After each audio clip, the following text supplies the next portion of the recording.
Shalom semuanya, perkenalkan nama saya Deborah Asriani Billy dengan NIM 2321097.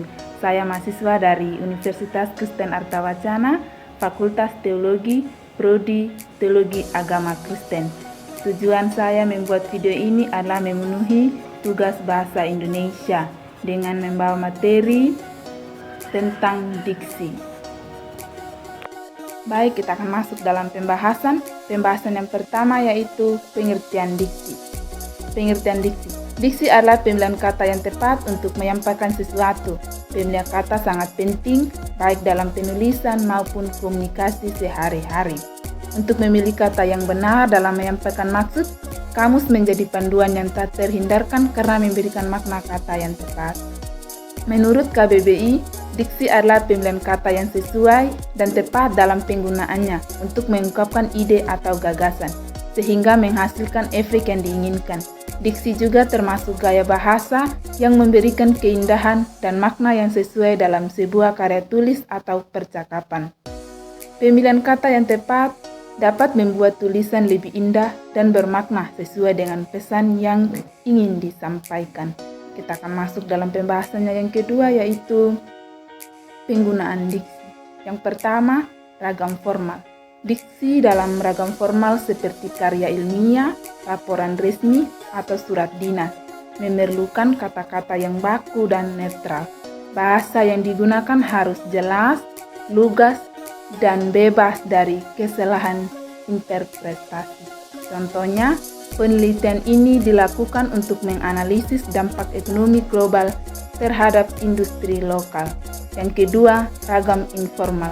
Dalam penulisan informal seperti percakapan sehari-hari atau postingan di media sosial, diksi lebih santai dan fleksibel, bahasa yang dipakai lebih komunikatif dan mencerminkan gaya berbicara sehari-hari.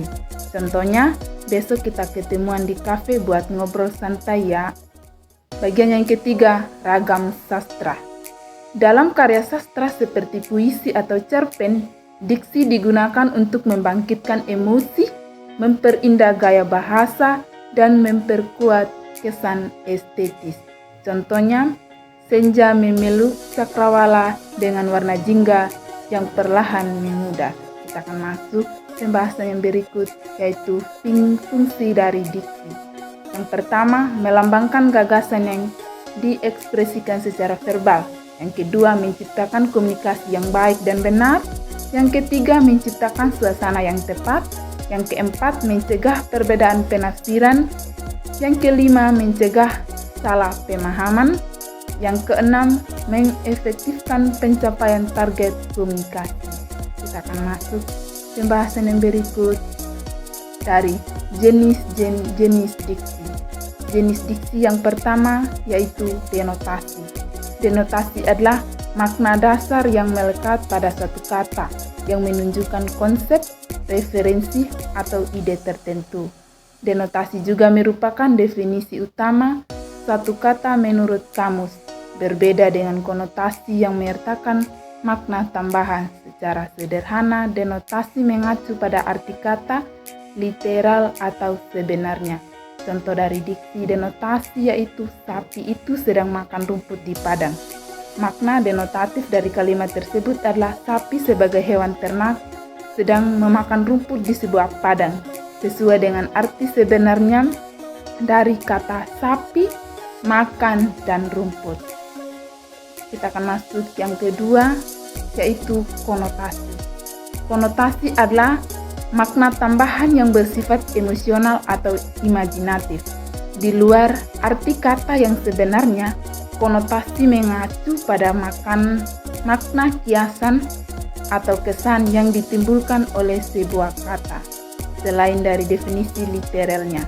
Contoh kalimat konotasi yaitu, dia adalah bunga desa di kampung kami. Makna konotasi dari kalimat tersebut adalah bunga desa, bukan berarti bunga secara harfiah, melainkan kiasan untuk seorang gadis yang paling cantik atau menarik di desa tersebut. Konotasi ini membawa makna positif, menggambarkan kecantikan dan daya tarik seseorang tanpa merujuk pada bunga yang sebenarnya. Demikian presentasi saya. Saya ucapkan terima kasih. Tuhan Yesus memberkati. Shalom.